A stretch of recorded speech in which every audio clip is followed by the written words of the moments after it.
Hey guys, tonight we're walking through the marble corridors of ancient Rome, past senators in pristine white togas and street vendors selling questionable sausages, straight into a dimly lit room at the back of a wealthy household where a man is chained to a stone column, being force-fed hellebore by a physician who genuinely believes this is kindness. The air smells like incense, stale urine, and a very specific variety of Mediterranean desperation.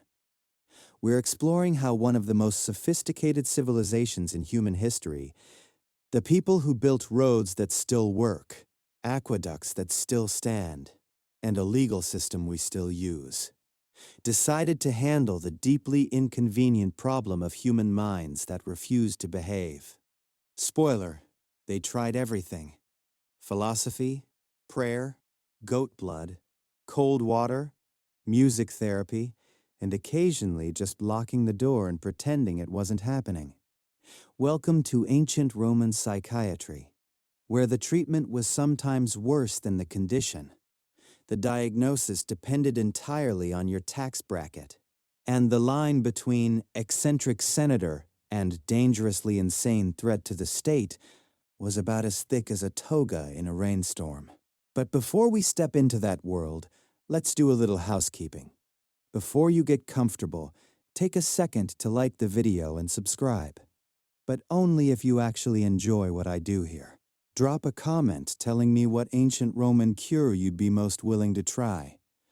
Sleeping overnight in a snake-infested temple, drinking a potion made from ground-up gemstones, or having a philosopher lecture you about your emotions until you either felt better or fell asleep.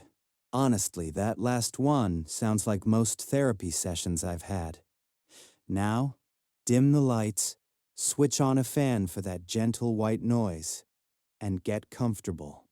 Tonight you're going to need the kind of blanket that a Roman physician would have absolutely confiscated from you as part of your treatment plan. So enjoy it while you can. Let's pause for a moment. Have you ever wondered what a Roman doctor actually did when someone walked in and said, "I think my husband is losing his mind"? Have you ever thought about whether ancient Romans had a word for depression? And if they did, whether they considered it an illness or just a personality flaw? Did you know that one of the most common treatments for mental disturbance in the Roman Empire involved sleeping on the floor of a temple and hoping a god visited you in your dreams? Have you considered what happened to a Roman soldier who came back from 15 years of frontier warfare and couldn't stop screaming at night? Was he treated, discharged, or just ignored? What did they do with emperors who were clearly, undeniably, spectacularly unhinged? When the most powerful person in the known world is hearing voices, who exactly is brave enough to suggest treatment?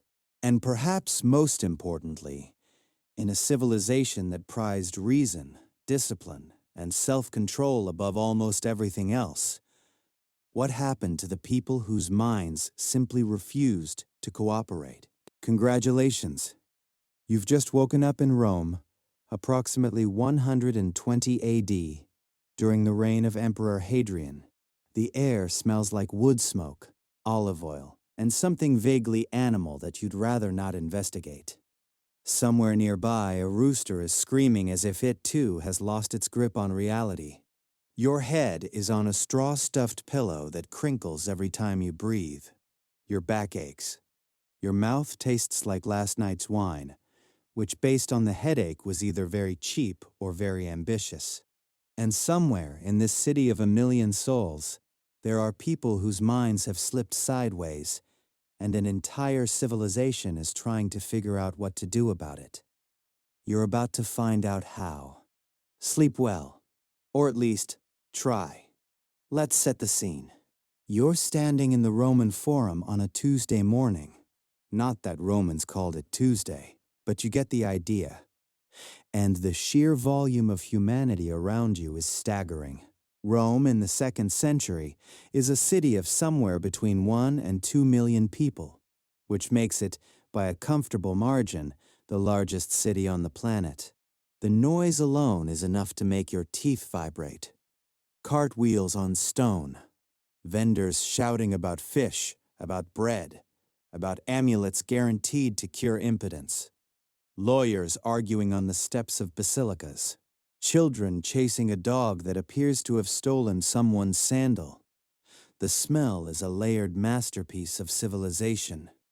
Roasting meat, human sweat, the sharp tang of a public latrine that hasn't been cleaned since the reign of Trajan.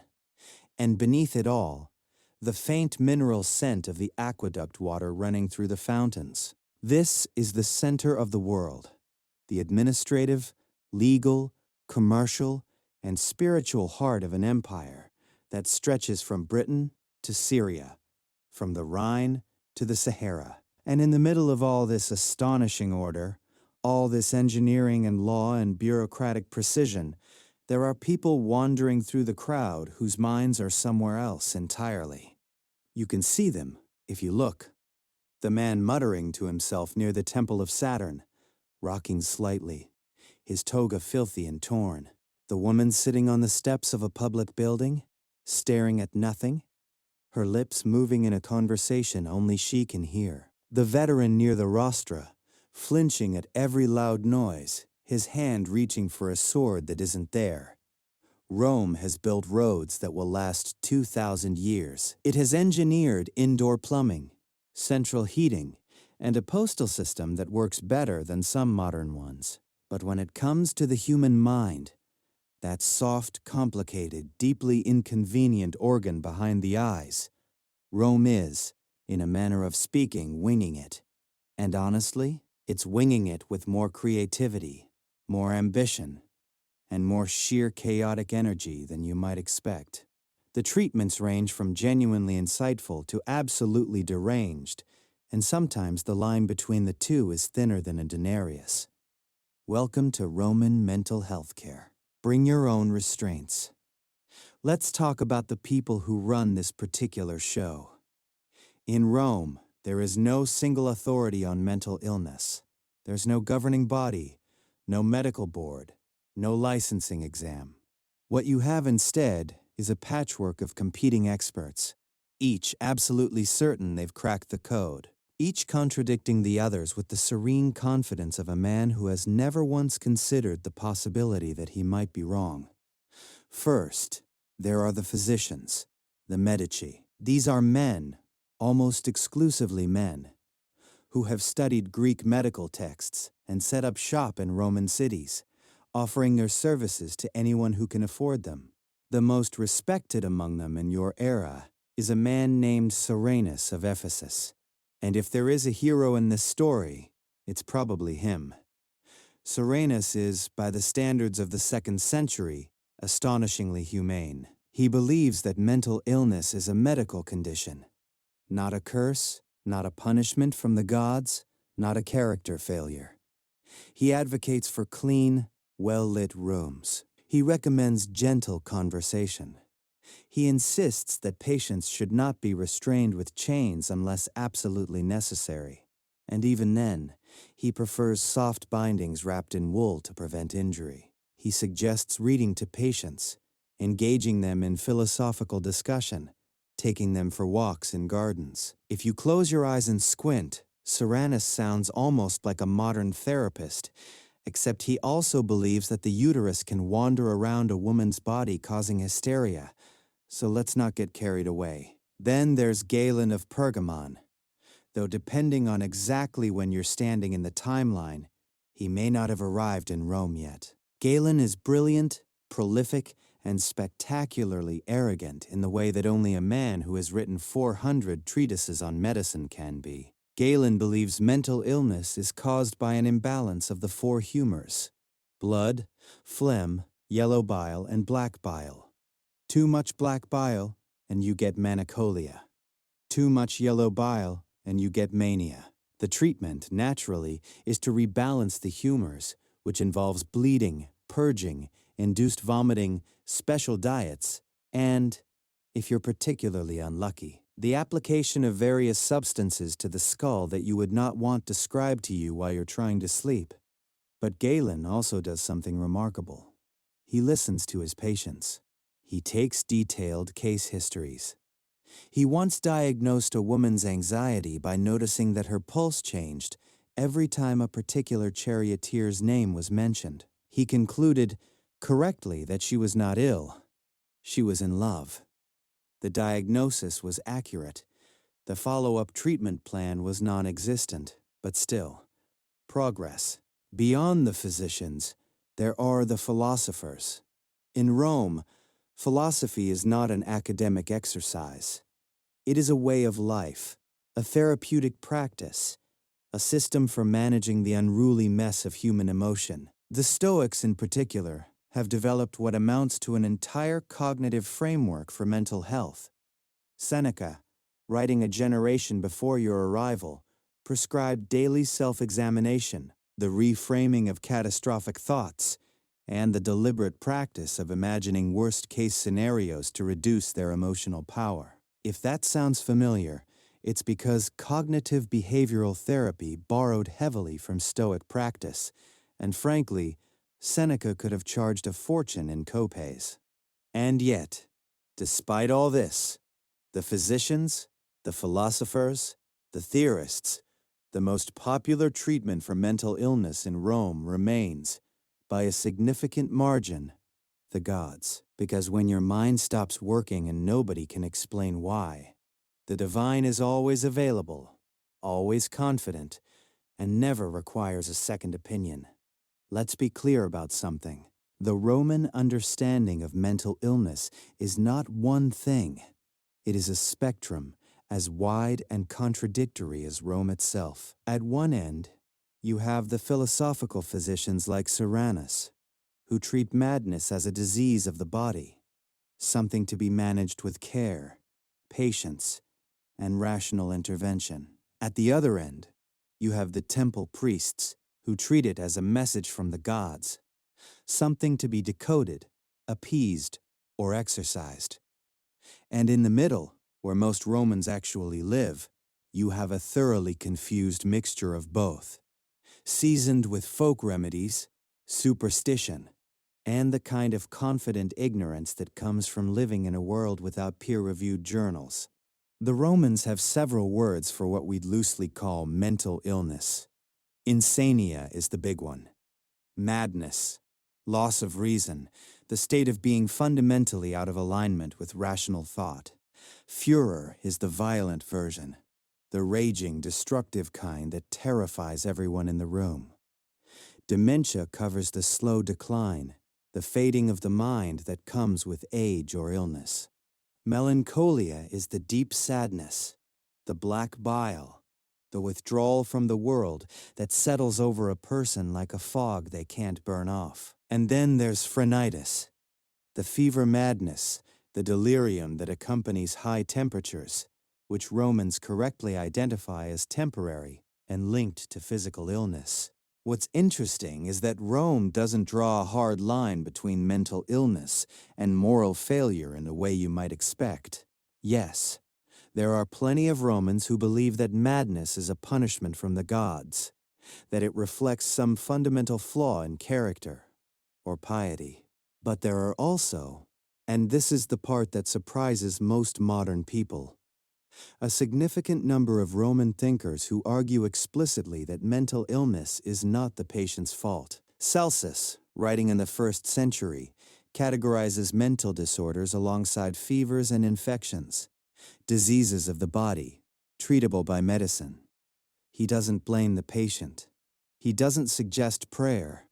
He prescribes specific treatments, darkness and quiet for the agitated, light and conversation for the withdrawn, music for the melancholic. He even recommends what he calls sudden fright for certain conditions, essentially, startle therapy, which sounds barbaric until you remember that cold water immersion therapy is still used in some contexts today. The paradox, and it is a deeply Roman paradox, is that this civilization can hold both ideas in its head at the same time.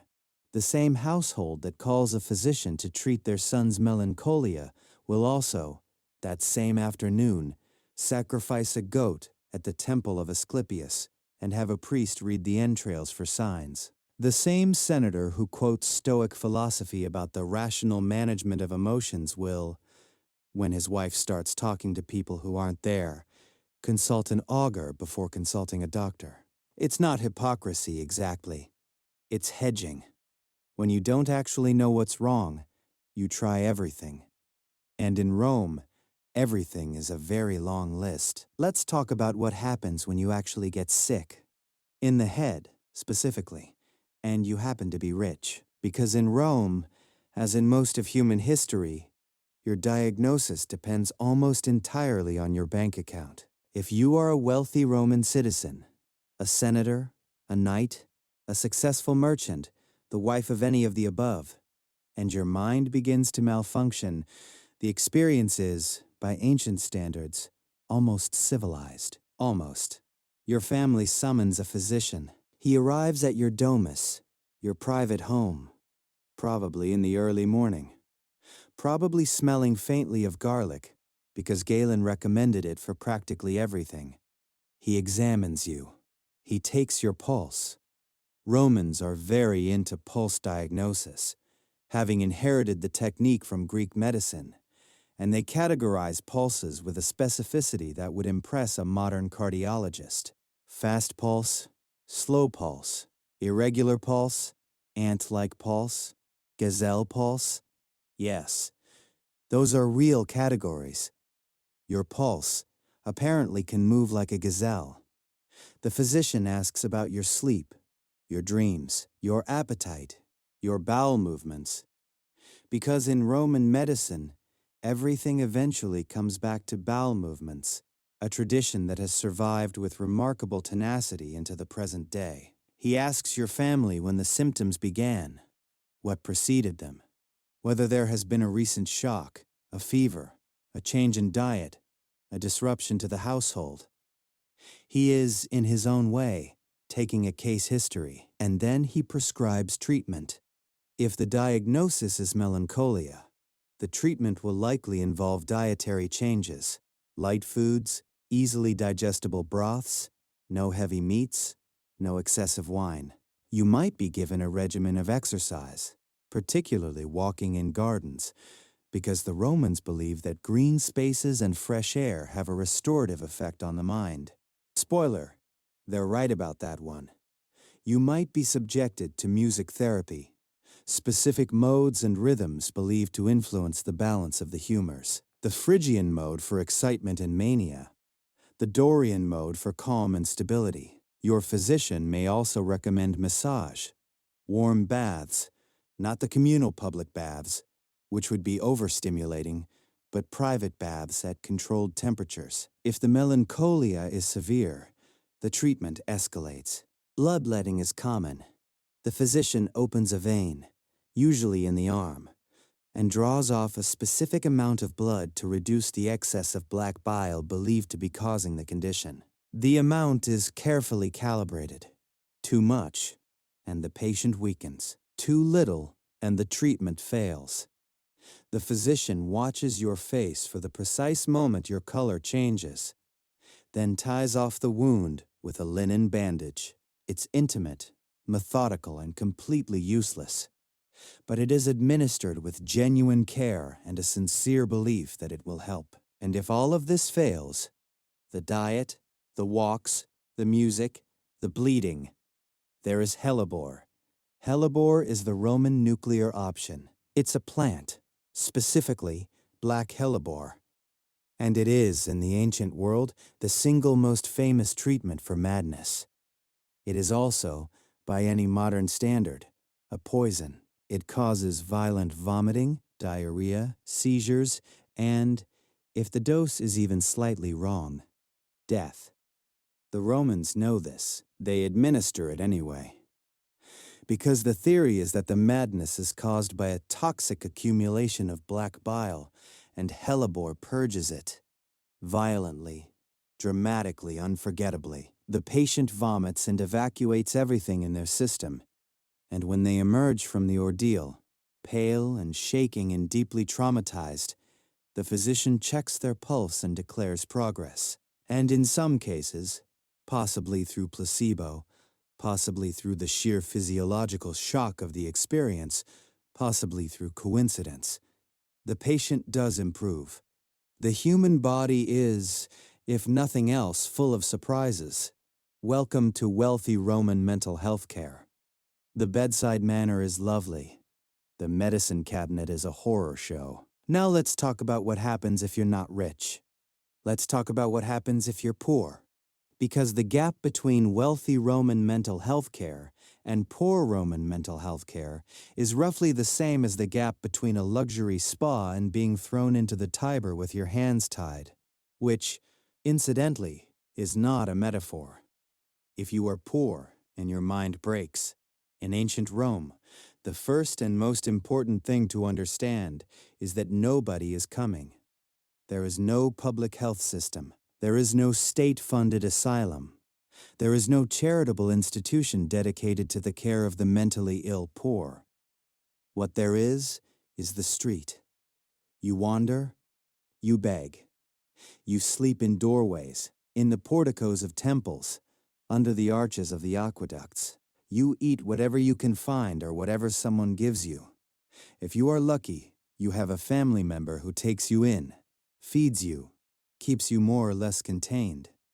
If you are unlucky, and most people in your situation are unlucky, you become one of the fixtures of Roman urban life, the muttering man in the forum, the woman who screams at the statues, the veteran who sleeps under the Pons Suplicius and talks to the river. Romans have a complicated relationship with these people.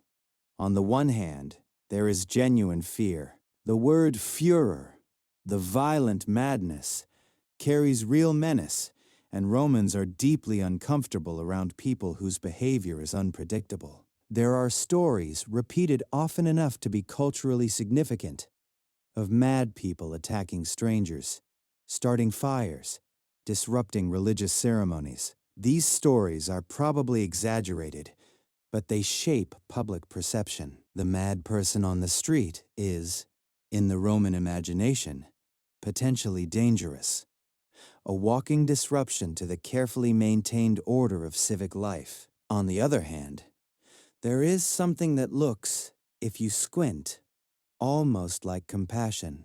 Roman writers occasionally describe acts of kindness toward the mentally ill poor. A shopkeeper who feeds the woman who talks to statues. A neighborhood that collectively watches out for the old veteran. Children who bring bread to the man under the bridge. These are small acts, unorganized, unofficial. They are not policy. They are not philosophy. They are just people being decent in the gaps between the systems. Which is, when you think about it, how most compassion works in most civilizations. But there is also cruelty. There is a Roman practice, documented by multiple sources and impossible to describe without flinching, of treating the mentally ill as entertainment. At gladiatorial games and public spectacles, mentally disturbed individuals are sometimes brought into the arena, dressed in costumes and made to perform for the crowd. They are mocked, laughed at, occasionally harmed. It is, by any standard, monstrous. And it is part of the same civilization that produced Soranus, who argued that patients should be treated with gentleness and housed in well-lit rooms. Rome can do both things. Most civilizations can. It's one of the less comfortable truths about human beings. In the end, the poor Roman who loses their mind has essentially three options: family, the street, or the temples. And the temples, as it turns out, are where some of the most fascinating things in this entire story happen. Let's talk about the temples. Specifically, let's talk about the Asclepia, the healing temples dedicated to Asclepius, the god of medicine, and arguably the most interesting psychiatric institutions in the ancient world. You've probably heard of Asclepius. He's the one with the snake. The staff with the snake coiled around it, the rod of Asclepius, is still the symbol of medicine today, which means that every time you walk into a hospital or a pharmacy, You are looking at a symbol from the same religious tradition that treated mental illness by having people sleep on a stone floor and wait for a divine visitation in their dreams. Modern medicine, built on a dream interpretation service from 2,000 years ago. Let that settle in while you get comfortable. The Asclepia are scattered across the Roman world. There are major ones in Epidaurus, Pergamon, Cos, and Rome itself. They function as a combination of temple, hospital, spa, and, there's no gentle way to put this, sleep clinic. The process is called incubation, and it works like this. You arrive at the temple. You undergo a purification ritual, fasting, bathing, sometimes abstaining from certain foods or activities for a prescribed period. You make an offering, coins, small figurines, sometimes anatomical votives, little clay models of the body part that ails you. For mental illness, you might offer a small clay head. The temple has walls lined with these offerings, hundreds of them. A gallery of human suffering rendered in miniature terracotta. It is both moving and deeply unsettling, like a lost and found for broken bodies. Then, at night, you are led into the abaton, the innermost sleeping chamber. You lie down on a klein, a simple sleeping couch in a room that is deliberately dark, deliberately quiet, and deliberately populated with non-venomous snakes. Yes, snakes. The sacred snakes of Asclepius are allowed to roam the sleeping chamber freely, because they are believed to be agents of the god, and their touch is considered healing. So you're lying there, in the dark, in a strange temple, with snakes sliding across the floor and possibly over your legs, trying to fall asleep so that Asclepius can appear in your dream and tell you how to cure your madness. This is, without exaggeration, one of the most widely practiced psychiatric treatments in the ancient Mediterranean. And here's the part that will genuinely surprise you. It might have worked. Not the snakes, not the god, but the process, the ritual, the fasting, the quiet environment, the deliberate separation from daily stressors, the expectation of healing, and the guided dream interpretation that followed has structural similarities to therapeutic retreats, sleep therapy, and even some forms of modern psychotherapy. You are removed from your environment. You are given structure. You are given hope. You sleep in a calm, controlled space. And in the morning, a priest interprets your dream and prescribes a course of treatment based on what the god told you. Sometimes the treatment is herbal. Sometimes it's dietary. Sometimes it's a change in lifestyle. Go to the seaside. Take up exercise. Avoid conflict. Sometimes the treatment is simply, go home. You've been healed. And sometimes, not always, not reliably, but sometimes people feel better. The placebo effect is a hell of a drug, and the ancient world ran on it like premium unleaded.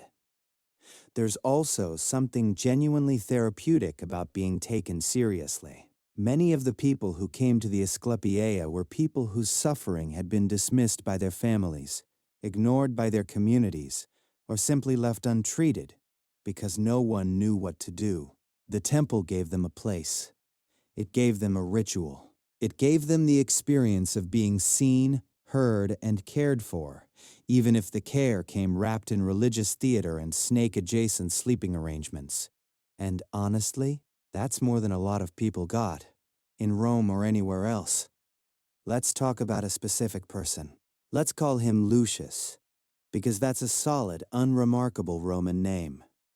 The kind of name that belongs to a man who pays his taxes, drinks wine that's only slightly watered down, and has opinions about chariot racing that he will share whether or not you ask. Lucius is a freedman, a former slave who earned his liberty and now runs a modest pottery workshop in the Subura, the crowded, noisy, slightly dangerous neighborhood in the valley between Rome's hills. He's in his 40s, which by Roman standards makes him roughly middle-aged, though his back and his knees insist he's considerably older. He has a wife, Tertia, who manages the household accounts with the quiet competence of someone who has been doing everything herself for years and has stopped expecting help. He has a teenage son, Marcus, who is supposed to be learning the pottery trade, but seems primarily interested in hanging around the Circus Maximus and developing strong opinions about which faction of charioteers is morally superior. And he has a dog, a scrappy, one-eared mutt of uncertain parentage that he calls Ferox, which means fierce, which is deeply ironic because Ferox is afraid of thunderstorms, loud sandals, and most vegetables. And Lucius, for the past several months, has not been himself. It started slowly. Trouble sleeping, which in Rome is hardly unusual, because the subura at night sounds like someone stuffed a menagerie inside a drum and rolled it downhill. But this was different. Lucius would lie awake staring at the ceiling, his mind racing, his chest tight, a feeling like something heavy sitting on his ribs. Then the appetite went. Then the interest in work. Then the conversation. Tertia noticed first, because Tertia notices everything. She mentioned it to their neighbor, old Publia, who has lived in the Subura for 60 years and has seen everything at least twice. Publia's diagnosis was immediate and confident: the evil eye. Someone had cursed Lucius, probably that merchant 2 doors down who'd been overcharging for fish sauce. The treatment, according to Publia, was an amulet, a bulla containing specific herbs and a written incantation, available from a very reputable charm seller near the Argiletum, for a very reasonable price. Tertia, who is practical and skeptical in roughly equal measure, bought the amulet. She also, quietly and without telling Publia, visited a physician. The physician examined Lucius, took his pulse. It was, apparently, sluggish, like a river in summer. Asked about his dreams, his stools, and his general disposition, and diagnosed melancholia. Excess black bile. The prescription was a modified diet, walks along the Tiber at dawn, abstention from cold foods, and a tincture of something that smelled like wet earth and tasted like regret. Lucius followed the program for 2 weeks. He felt marginally worse. Meanwhile, Ferox the dog had developed a habit of lying directly on Lucius's chest whenever he sat down, which was either an act of canine empathy or a strategic claim on the warmest surface in the apartment. Lucius didn't mind. The weight was, in its own way, comforting, like a very small, very hairy-weighted blanket that occasionally licked his chin. And so Lucius exists in this strange Roman middle ground, not well, not treated effectively, not ignored, not understood. He is surrounded by people who care about him and have absolutely no idea what to do. Which, if you think about it, is a situation that hasn't changed as much as we'd like to believe. Let's talk about the food, because we always talk about the food. And because in Rome, food is medicine, medicine is food. And the line between dinner and treatment is about as clear as Subura water after a rainstorm. Roman dietary therapy for mental illness is, like most things in Rome, a combination of genuine insight and absolute lunacy. If you are diagnosed with melancholia, your physician will almost certainly put you on a dietary regimen. This is not optional. In Roman medicine, diet is the first line of treatment for almost everything, because the humoral theory that underpins their entire medical system is fundamentally about balance. And what you eat is the most direct way to adjust that balance. So what are you eating? If you're melancholic, too much black bile. You need foods that are warm and moist to counteract the cold, dry quality of black bile. This means barley porridge cooked in chicken broth. It means boiled fish, the lighter varieties, No heavy tuna, no preserved garum-soaked sardines. It means soft-boiled eggs, warm milk mixed with honey, and bread made from the finest wheat flour, ideally baked that morning. You're told to avoid raw vegetables, because raw things are cold in the humoral sense. You're told to avoid beans, because beans produce flatulence, and flatulence, according to Galen, can disturb the pneuma, the vital spirit that circulates through the body, and, when disrupted, contributes to disordered thinking. You are, in essence, being told that beans make you crazy, and you're not allowed to argue, because the man telling you this has written 400 books about it. Wine is a particular area of concern. The standard Roman diet includes wine with almost every meal, diluted with water at varying ratios depending on the occasion and your social class. For the mentally ill, wine prescription is precise. Sweet wines, passum and mulsum, are recommended for the melancholic, because sweetness is warm and moist. Dry wines are forbidden. Strong, undiluted wine is absolutely forbidden, because it inflames the humors and can push melancholia into mania, which is like upgrading from coach to first class on a flight that's heading into a mountain. There are also specific foods believed to have a direct effect on the mind. Celsus recommends lettuce before bed for insomnia, which is actually not entirely wrong. Lettuce contains lacticarium, a mild sedative compound, and the Romans stumbled onto this by accident or observation. Poppy is used extensively in drinks, in poultices, in sleep preparations. It works, obviously, because it's opium, and the Romans know it works but don't entirely understand why, which puts them in roughly the same position as a significant portion of the 19th century. And then there are the stranger prescriptions.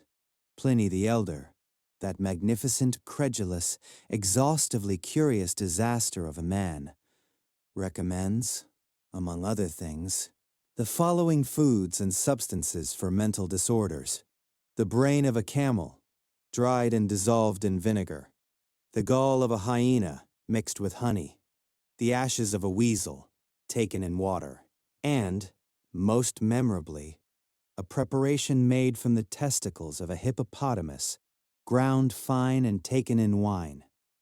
There is no evidence that Pliny ever personally tried any of these. There is also no evidence that he didn't, which tells you something about the kind of man Pliny was.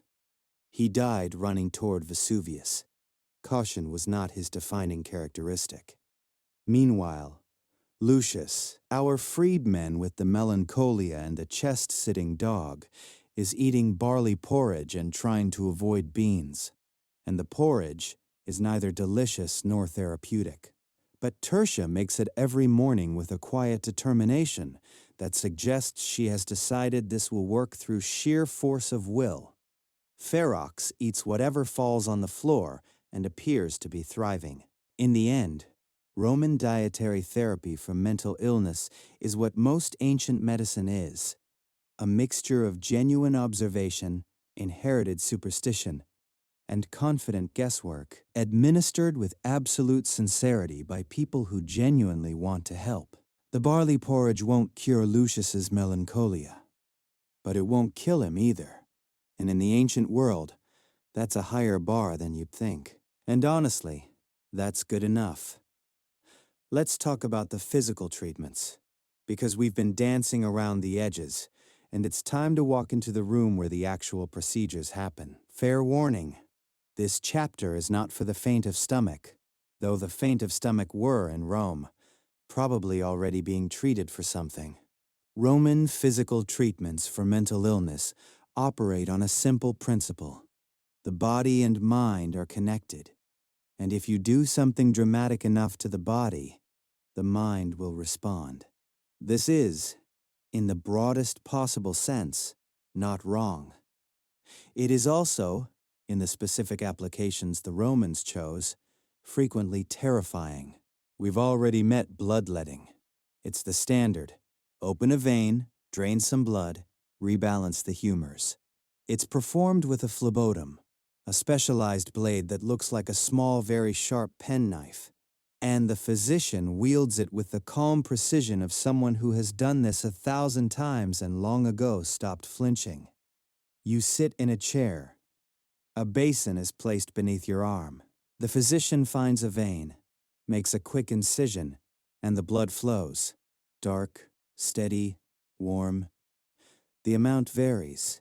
For mild melancholia, a small bloodletting might suffice. For severe mania, the physician might drain enough blood to make you dizzy, pale, and compliant, which, from the physician's perspective, looks a lot like improvement. Then there's cupping, the application of heated glass cups to the skin, creating suction that draws blood to the surface and leaves circular bruises that make you look like you've been attacked by a very organized octopus. Cupping is used for headaches, for congestion, and for mental illness, on the theory that drawing bad humors to the skin helps release them from the body. It's uncomfortable, it leaves marks, and it does absolutely nothing for the underlying condition. But it is extremely popular. But the treatments that really define Roman psychiatric medicine, the ones that later writers describe with a mixture of fascination and horror, are the hydrotherapy and the restraints. Hydrotherapy in the Roman context means cold water, very cold water, applied suddenly without warning, in large quantities. Celsus describes the treatment in detail.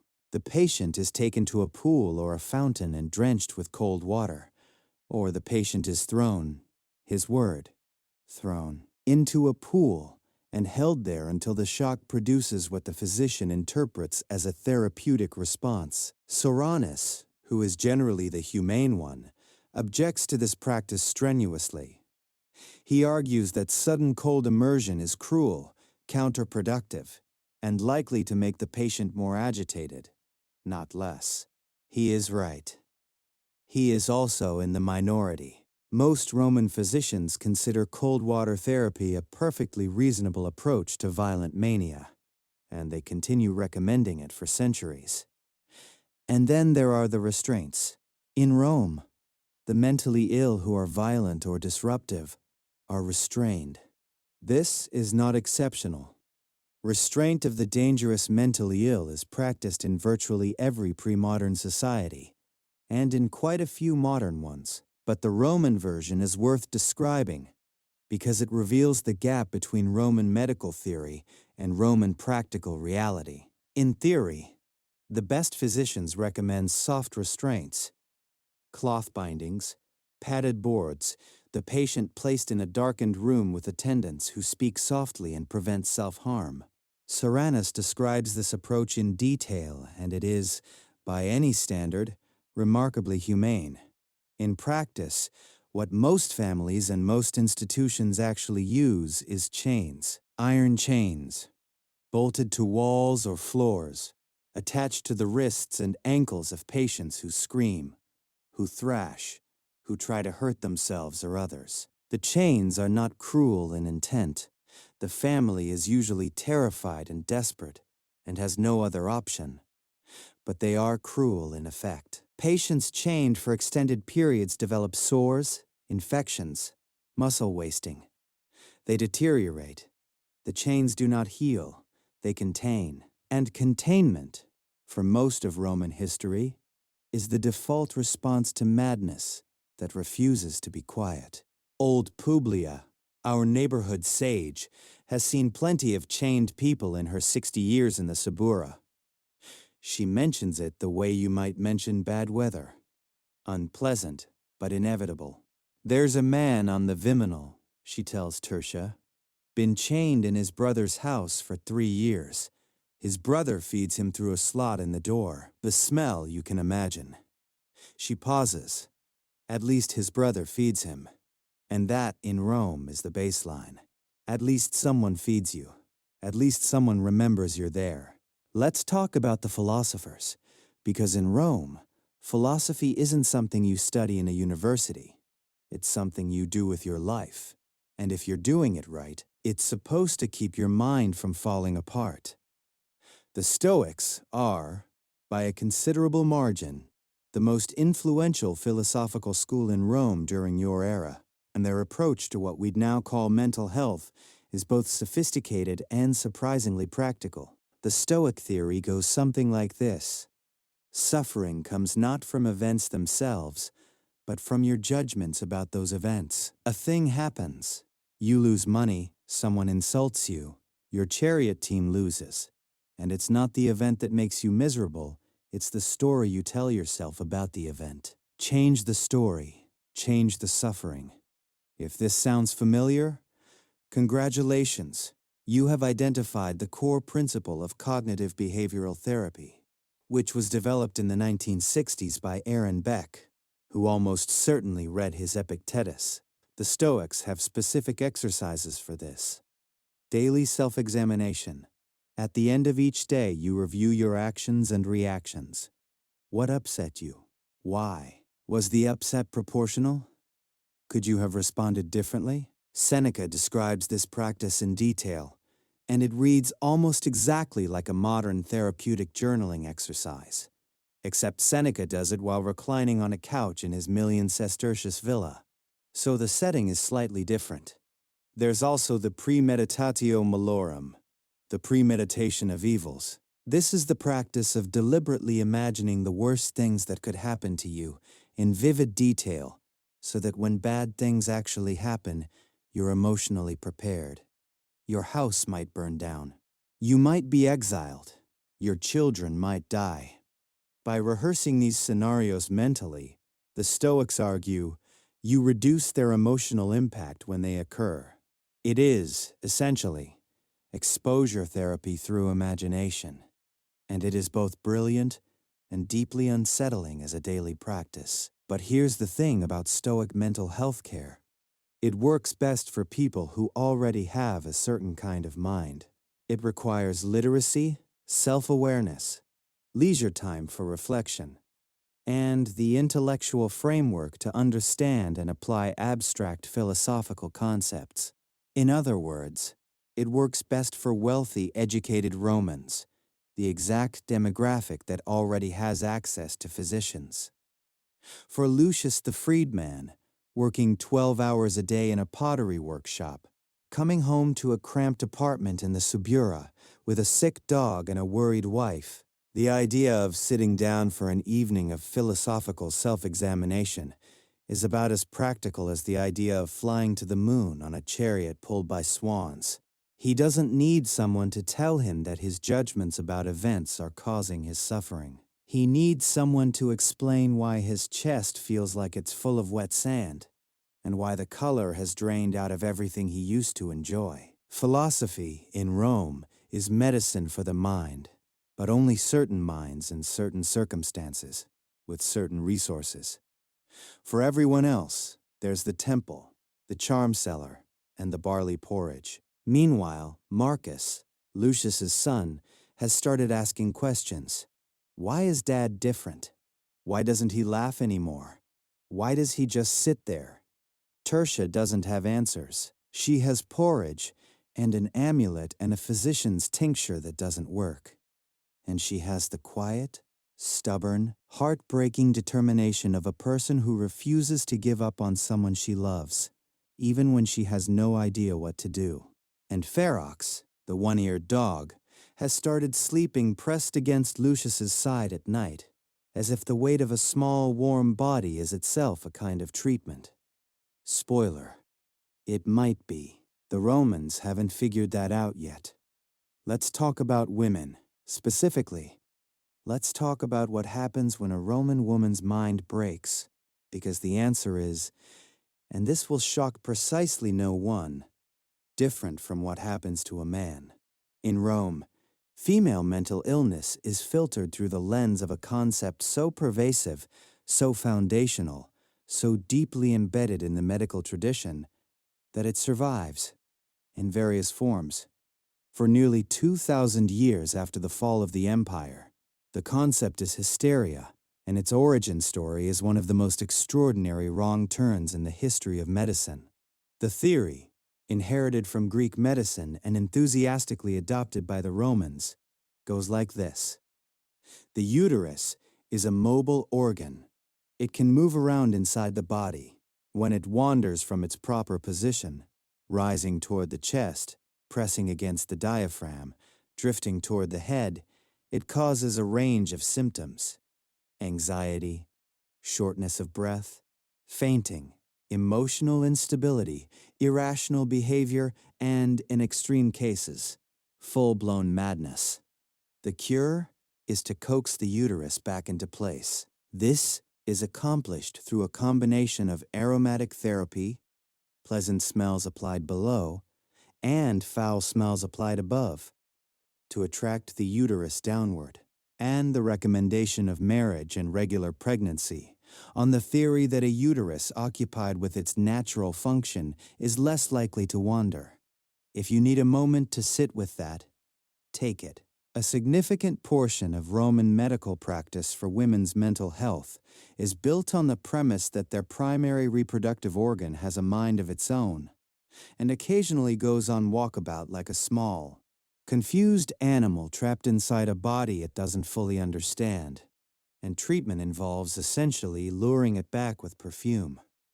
Soranus, to his eternal credit, rejects the wandering uterus theory. He argues that the uterus is fixed in place by ligaments and does not, in fact, move. He attributes the symptoms associated with hysteria to genuine physical causes: inflammation, circulatory problems, muscular tension. He recommends the same humane treatments he prescribes for men: rest, gentle care, warm environments, conversation. He does not recommend marriage as a cure for madness. He is, once again, centuries ahead of his peers, and once again, he is largely ignored by the mainstream. For most Roman women who develop mental illness, the diagnosis is some variant of uterine disturbance, and the treatment is some variant of get married, get pregnant, stay busy, stop complaining. This applies across the social spectrum, though the specifics vary by class. A wealthy woman with hysteria might be confined to her rooms, attended by slaves, visited by a physician who prescribes rest and fumigations. A poor woman with the same symptoms might be brought to a temple, given an amulet, or simply told by her neighbors to stop being difficult. Tertia watches all of this from her apartment in the Subura and says nothing, because saying something about the treatment of women in Rome is roughly as productive as explaining to a brick wall that it's been placed incorrectly. But she notices. She notices the woman across the alley who cries every night, and whose husband tells everyone she's just nervous. She notices the girl who stopped eating after her baby died and whose family brought in a priest instead of a physician. She notices, and she files it away in the same mental cabinet where she keeps the pottery accounts and her opinions about Lucius's physician, which are unflattering. And she wonders, sometimes, late at night when Lucius is finally asleep and Ferox is twitching through a dream and the Subura is as quiet as it ever gets, which is not very quiet at all, whether anyone would notice if her mind started to slip too, whether anyone would know what to do, whether the treatment would be different. She suspects she knows the answer, and she pulls the blanket a little tighter and closes her eyes. Let's talk about the law, because in Rome, the law has opinions about mental illness, and those opinions are, like most Roman legal opinions, exhaustively detailed, occasionally contradictory, and expressed with the supreme confidence of a civilization that invented the concept of jurisprudence and will never, ever let you forget it. Roman law recognizes mental illness as a legal category. The term is furiosi, the furious, the mad, and under Roman law, a person deemed furiosi loses their legal capacity. They cannot sign contracts. They cannot manage property. They cannot make a will. They cannot testify in court. They are, in legal terms, returned to the status of a child, present in the world but not fully participant in it. The responsibility for a furiosi falls to a curator, A legal guardian, usually the nearest male relative, appointed by a magistrate to manage the affairs of the incapacitated person. The curator controls their property, makes decisions on their behalf, and is legally responsible for their behavior. If the furiosi hurts someone or damages property, the curator is liable. If the furiosi escapes and causes disruption, the curator is answerable. It is, in its own way, a sophisticated system. Rome recognizes that mental illness is not a choice. Roman law does not punish the mad person for being mad. It does not imprison them for their condition. It places them under protective custody and assigns responsibility to their family. This is, by ancient standards, remarkably progressive. And yet, because this is Rome, and nothing in Rome is ever simple, the system is also open to spectacular abuse. The process for declaring someone furiosi is not standardized. There is no medical examination required. A family member petitions a magistrate. The magistrate hears testimony, usually from family members, sometimes from neighbors, and makes a determination.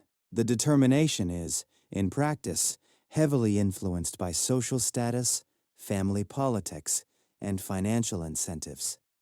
Because here's the thing about being declared a curator. You control the property, all of it, the house, the land, the business, the slaves, the money.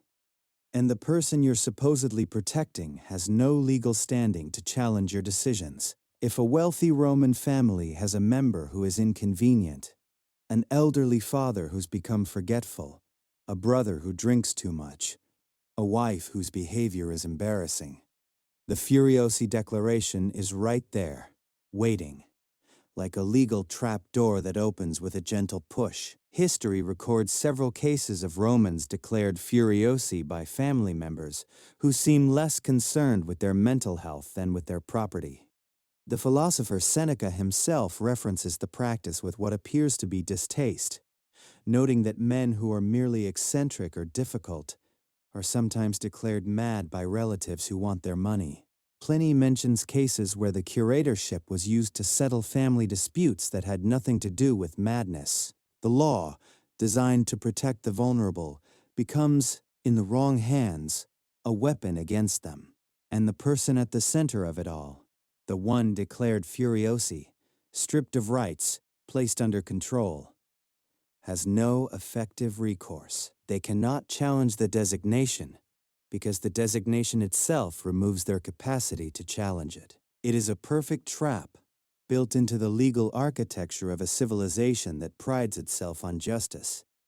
Lucius doesn't worry about this because Lucius doesn't have enough property to fight over. His pottery workshop is modest. His apartment is rented, and his savings could generously be described as aspirational. No one is going to declare him furiosi for his pottery inventory. But he has heard the stories. Everyone in the Subura has heard the stories about the senator's son who was declared mad so his uncle could inherit, about the widow whose in-laws had her committed to get control of her late husband's estate. The law protects, the law confines. The law is a tool, and the hand that holds it determines whether it builds or breaks. In Rome, as everywhere else, the answer depends on who's asking. Let's talk about the soldiers. Rome runs on its military. The legions are the scaffolding that holds the entire imperial structure upright. Without them, the borders collapse, the provinces rebel, and the whole magnificent, creaking, overstretched edifice of empire falls apart like a badly built wall in an earthquake.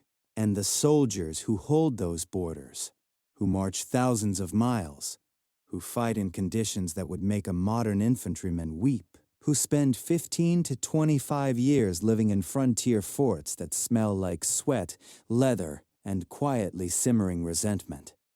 Those soldiers break. Their minds break. Not all of them, not even most of them. But enough of them that Roman military writers acknowledge it, even if they don't quite know what to call it. The symptoms are familiar to anyone who has read about post-traumatic stress. Nightmares, vivid, recurring, so intense that the soldier wakes screaming and doesn't know where he is. Hypervigilance, the inability to relax, the constant scanning for threats, the flinch at every sudden noise. Emotional withdrawal, the soldier who comes back from campaign and can't connect with his family, can't laugh, can't eat, can't feel. Flashbacks, moments where the soldier is suddenly back in the battle, back in the siege, back in the burning town, and the present dissolves around him like wax in a flame. Roman writers describe these symptoms without naming them because they don't have a name. They describe soldiers who cannot sleep, soldiers who drink themselves into oblivion every night, soldiers who become violent without provocation, soldiers who simply stop talking, stop eating, stop caring. The military response is predictably institutional. The Legion has a medicus, a medical officer. But the medicus is trained in wounds, fevers, and infections, not in the invisible injuries of the mind. A soldier who presents with physical wounds gets treatment. A soldier who presents with nightmares and an inability to eat gets told to toughen up, report for duty, and stop embarrassing his unit. If the symptoms persist, the soldier might be assigned lighter duties, administrative work, supply management, guard duty at a quiet post. If the symptoms are severe enough to render him non-functional, he might be discharged. Missio causaria, medical discharge, which sounds like a compassionate response until you realize that discharge means loss of income, loss of community, loss of identity, and loss of the pension that the soldier has been working toward for years. Discharge for mental illness, in Rome, is a punishment disguised as mercy. And then what? The discharged soldier returns to civilian life, with no support, no treatment, and a mind full of horrors that no one wants to hear about. He becomes the veteran under the bridge, the man in the forum who flinches at loud noises, the figure who sits alone in the popina, the cheap tavern drinking posca, the sour wine vinegar mix that was his daily ration in the Legion, because nothing else tastes right anymore. Tertia sees these men in the Subura.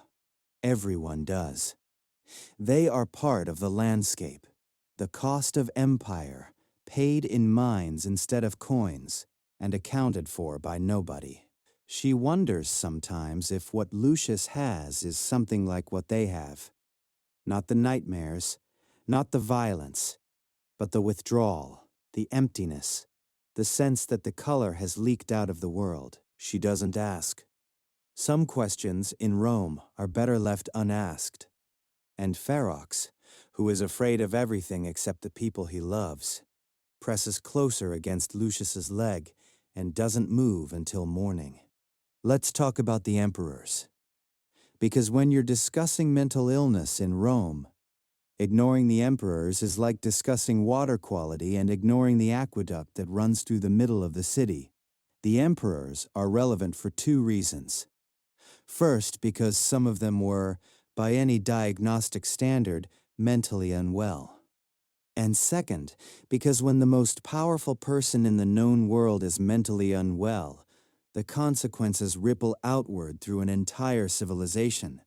And nobody, not the senators, not the physicians, not the Praetorian Guard, has any idea what to do about it. Let's start with Caligula, because everyone starts with Caligula. Gaius Caesar Augustus Germanicus, known to history by his childhood nickname Little Boots, reigned from 37 to 41 AD, and has been described as mad by virtually every ancient source that mentions him. He allegedly declared himself a living god. He allegedly appointed his horse to the Senate. He allegedly had conversations with the moon. He was cruel, capricious, sexually deviant by even Roman standards. and possessed of a temper so explosive and unpredictable that his courtiers lived in a state of permanent, exhausting terror. Was Caligula mentally ill? Possibly. Suetonius, writing decades after Caligula's death, describes symptoms that could be interpreted as epilepsy, psychosis, or personality disorder. Philo of Alexandria, who actually met Caligula, describes erratic behavior, sudden mood swings, and a grandiosity that bordered on delusion. But it's also worth noting that every account of Caligula was written after his assassination by writers who had strong political reasons to portray him as mad. In Rome, declaring a dead emperor insane is a political act, not a medical diagnosis. It delegitimizes his reign, justifies his murder, and makes the current emperor look good by comparison. Caligula might have been genuinely mentally ill. He might also have been a young, cruel, politically inept autocrat whose behavior was exaggerated by hostile historians into something resembling madness. The truth, probably, is somewhere between the two, in that muddy space where politics and pathology meet and refuse to separate. Then there's Nero. Nero's case is, if anything, even more complicated. He starts his reign well. The first 5 years are considered a golden age of governance, guided by the philosopher Seneca and the Praetorian prefect Burrus. Then things deteriorate. The murder of his mother, Agrippina, the increasingly erratic behavior, the artistic obsessions. Nero performs in public as a singer and actor, which is roughly as scandalous in Rome as a modern head of state abandoning their duties to compete on a reality TV show, except with more fire and considerably more murder. Was Nero mad? Again, possibly. His later behavior, the paranoia, the cruelty, the apparent disconnection from the consequences of his actions, suggests something beyond mere tyranny. But again, the sources are hostile. Nero's madness, like Caligula's, serves a political purpose. What both cases reveal, though, is the absolute helplessness of the Roman system when confronted with madness at the top. There is no mechanism for removing a mentally ill emperor. There is no 25th Amendment. There is no psychiatric evaluation, no medical board, no legal process. The emperor is the law. The emperor is the state. If the emperor is mad, the state is, in effect, run by a madman, and the only remedy available is assassination, which is messy, dangerous, and sets a precedent that no subsequent emperor wants to encourage. The physicians stay quiet. The senators stay quiet. Everyone stays quiet. And the empire lurches forward under the guidance of a mind that may or may not be fully connected to reality. And the only people who pay the price are the ones without enough power to protect themselves, which, in Rome, is almost everyone. And in the end, the history of imperial madness teaches a lesson that Rome never quite learns: that power does not protect you from the mind's capacity to destroy itself, and that no amount of marble, gold, or military force can substitute for the simple, irreplaceable thing that every human being needs, and that Rome, for all its genius, has never figured out how to reliably provide, which is care. Real care. Not the physician's tincture or the philosopher's lecture or the temple priest's interpretation of a dream. Just one person, sitting beside you, saying nothing, staying. Let's talk about dreams. In Rome, dreams are not entertainment. They are not the brain's screensaver. They are messages from the gods, from the dead, from the cosmos itself.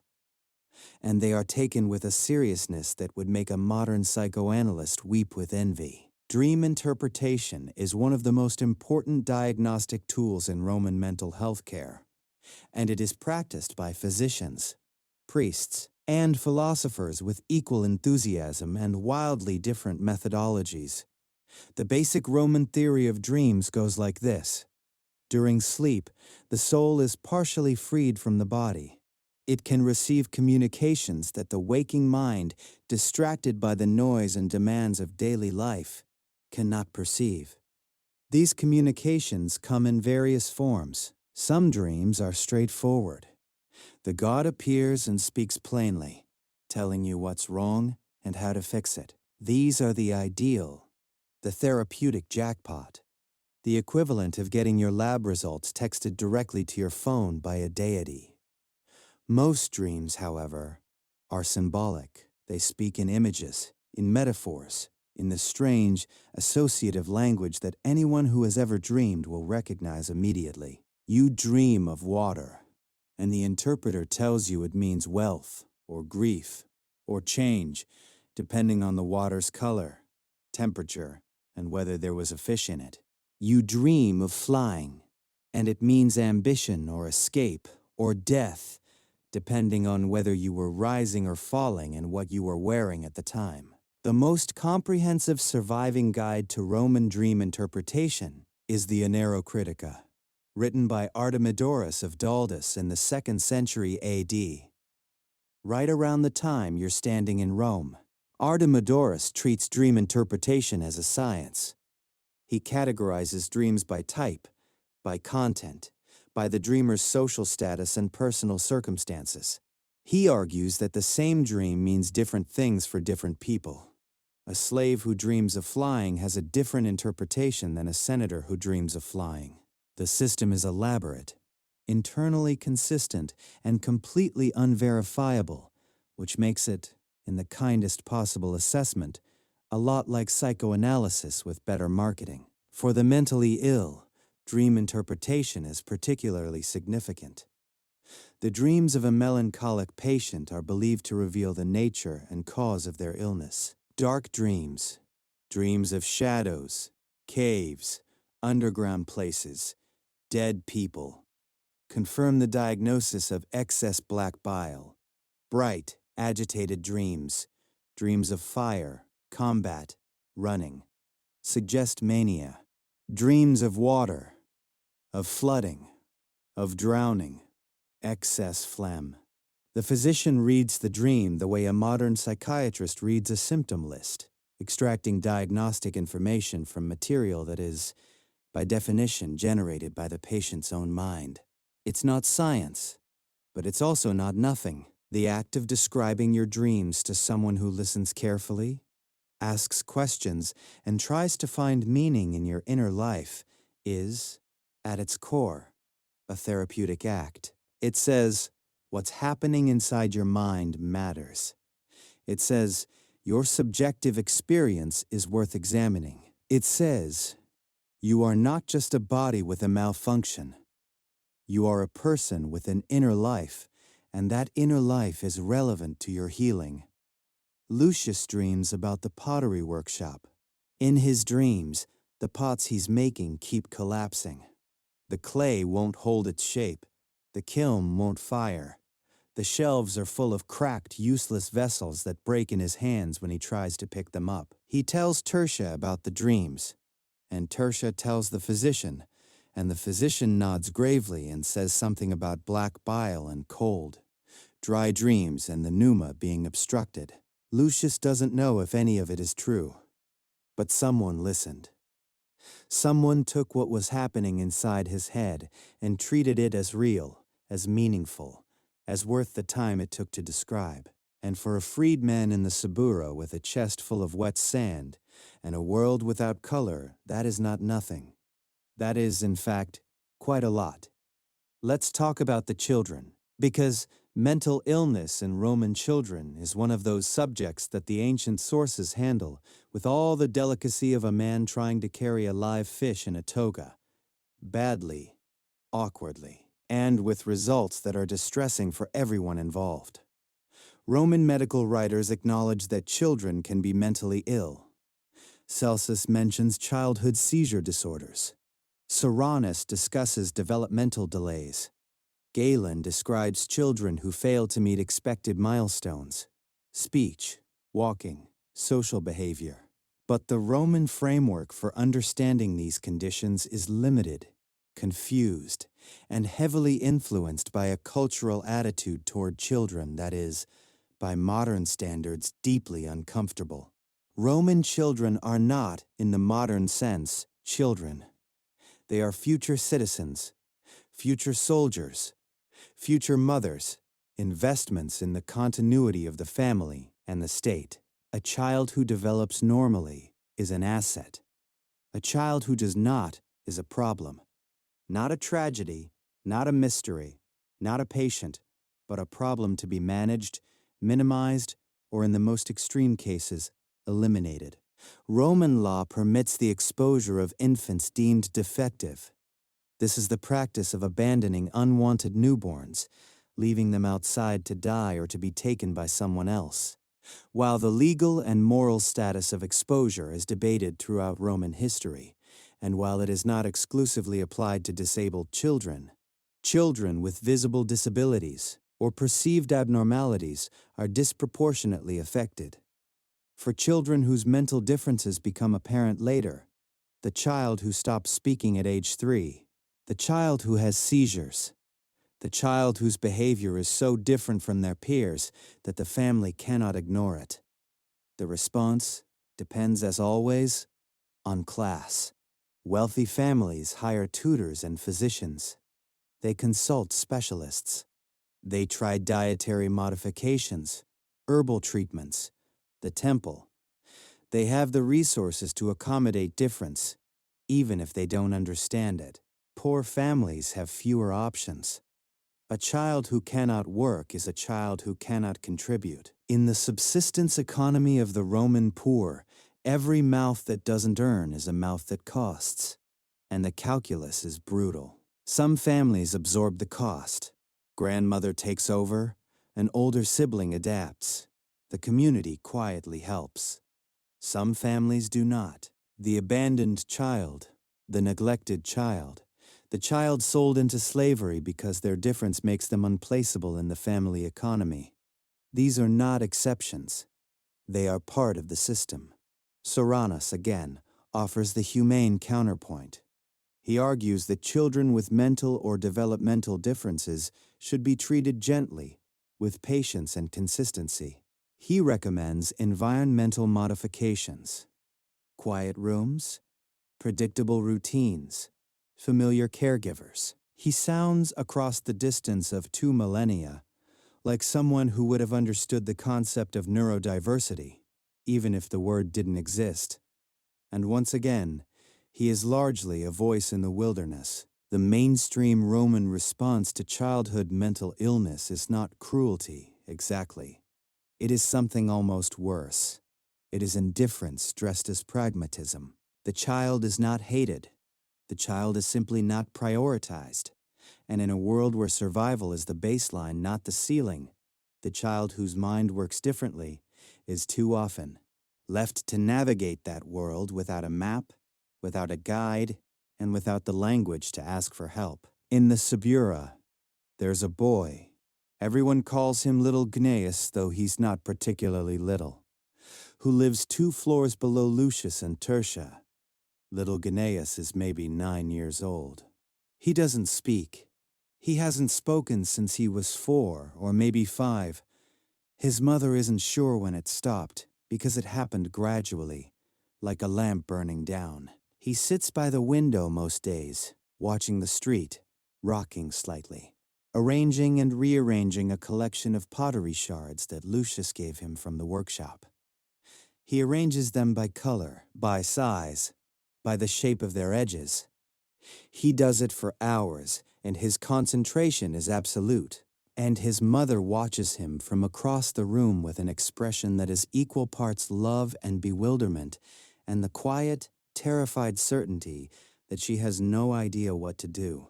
Nobody does. But Lucius, melancholic, withdrawn, fading Lucius sits with little Gnaeus sometimes, not talking, just sitting, watching the boy sort his shards.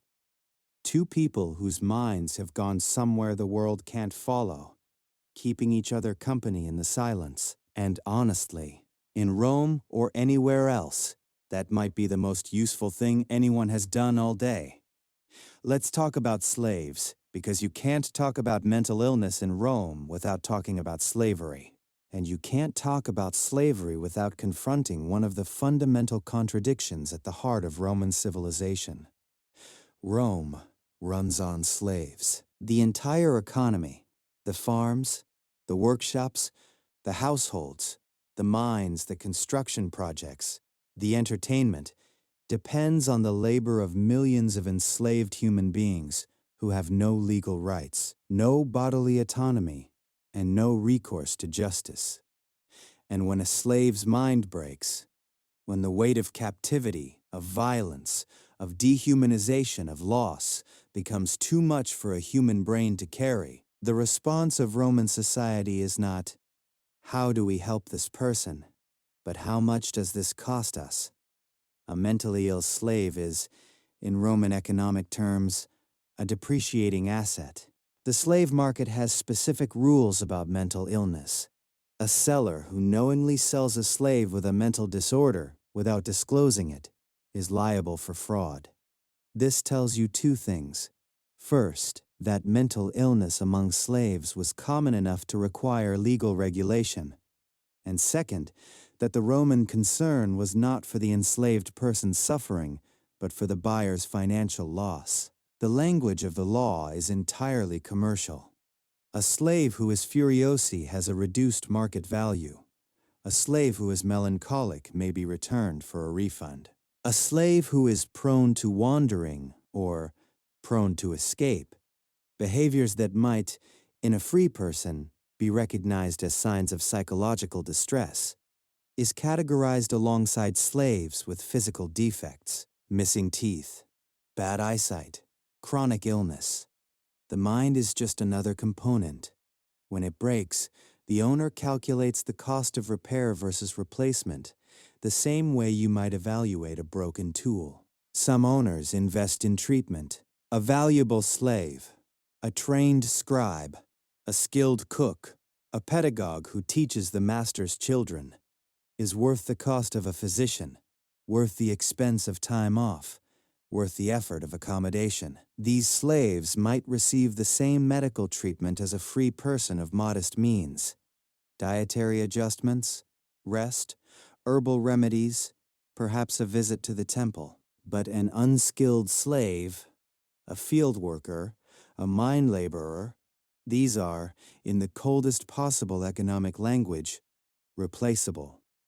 And the replacement cost is often lower than the treatment cost. So the mentally ill slave in the silver mines of Spain, the traumatized captive on a Sicilian estate, the domestic servant who stops eating after watching her children sold, these people fall through the gap that exists in every slave society between the rhetoric of human connection and the reality of human property. They are not treated because they are not considered worth treating. They are not cared for because care requires recognizing suffering. And recognizing the suffering of your slave requires confronting what you have done to cause it. And that is a confrontation that very few Roman slaveholders are willing to have. And yet, because this is Rome, and because humans are complicated, and because the capacity for compassion exists even inside systems designed to extinguish it, there are exceptions. There are slaveholders who free enslaved people whose minds have broken, recognizing belatedly that liberty might be the only medicine available. There are slaves who care for other slaves, who watch over the one who screams at night, who share their food with the one who has stopped eating. There are small acts of mercy inside an enormous machine of cruelty, and they do not redeem the machine, but they remind you that the people inside it, all of them, free and enslaved, are human, which is, in the end, the whole point of this story. Let's talk about humor. Because one of the things that surprises people most about ancient Rome is how funny the Romans were about things that by modern standards are not funny at all. And mental illness is no exception. Roman comedy is full of characters described as mad, the love-struck young man who has lost his reason, the miser whose obsession has driven him insane, the braggart soldier whose delusions of grandeur are played for laughs, Plautus, the great Roman comic playwright, uses madness as a plot device, with the casual frequency of a modern sitcom using mistaken identity. Characters pretend to be mad to avoid obligations. Characters are declared mad by scheming relatives. Characters go temporarily insane from love, from anger, from eating something they shouldn't have. It's farce. And it's funny. And it's also, if you look at it closely, a kind of cultural processing. The Romans laugh at madness in their theaters because they're terrified of it in their homes. The comedy creates distance. The exaggeration makes the real thing seem less threatening. When you watch a character on stage pretending to be mad and getting caught in absurd situations, the actual madness of your uncle who hasn't left his room in 6 months becomes, briefly, a little less frightening. This is not unique to Rome. Every culture uses humor to manage its darkest fears. We do it now with anxiety memes and depression jokes on the internet, which are, structurally, not that different from a Plautin comedy about a man who thinks he's Jupiter. The medium changes. The mechanism doesn't. But Roman humor about mental illness also has a darker edge. There is mockery, genuine, cruel mockery, directed at the mentally ill, particularly in the satirical tradition. Horace describes a man cured of his madness who complains that the cure has robbed him of his happiness, because in his delusion he believed he was watching wonderful theatrical performances in an empty theater. The joke is funny. It's also heartbreaking, if you think about it for more than a second, because it asks a question that the Romans never quite answer. If a person is happy inside their delusion, is the cure really a kindness? Juvenile satires include casual references to the mentally ill that treat them as objects of derision. The mad woman, the delusional poet, the eccentric philosopher who has taken his theories too far. These references are not compassionate. They are not interested in the inner lives of their targets. They are using madness as shorthand for foolishness, and in doing so, they flatten the real experience of mental illness into a punchline. Lucius, who used to laugh at the comedies in the theater, doesn't laugh anymore. He went to a performance last month. Tertia persuaded him, thinking it might help. And he sat through the whole thing in silence, watching other people laugh, feeling the sound wash over him like water over a stone. He didn't dislike it. He didn't enjoy it. He felt nothing, which was, in its own way, worse than feeling bad. Ferox, who had been smuggled into the theater inside Tertia's shopping basket, fell asleep during the second act and snored so loudly that the woman in the next row thought it was part of the performance. That at least made Marcus laugh, and Lucius, watching his son laugh, felt something flicker, distant, faint, like a candle in another room. Not joy, exactly, but the memory of joy, which in the arithmetic of melancholia counts as a good day. Let's talk about the night, because Rome at night is a different city. Darker, quieter, more dangerous, and infinitely more lonely, which makes it the natural habitat of the mind that won't stop racing, the thoughts that come alive when the distractions of daylight fall away.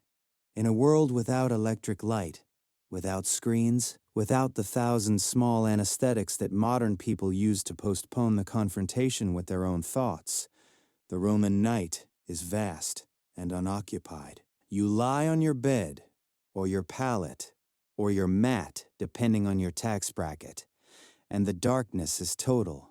The only light comes from the occasional oil lamp, which throws shadows that move and flicker and play tricks on a mind that is already playing tricks on itself. The sounds of the Subura filter through the walls.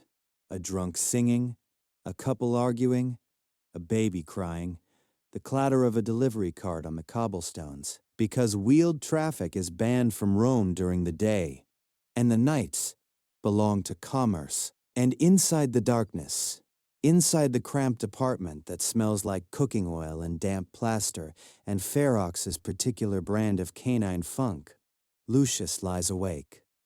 This is the worst part, not the sadness. The sadness has become familiar, almost comfortable, like a piece of furniture he's learned to navigate around. The worst part is the thoughts. They come in waves, always the same, always circular, always arriving at the same destination.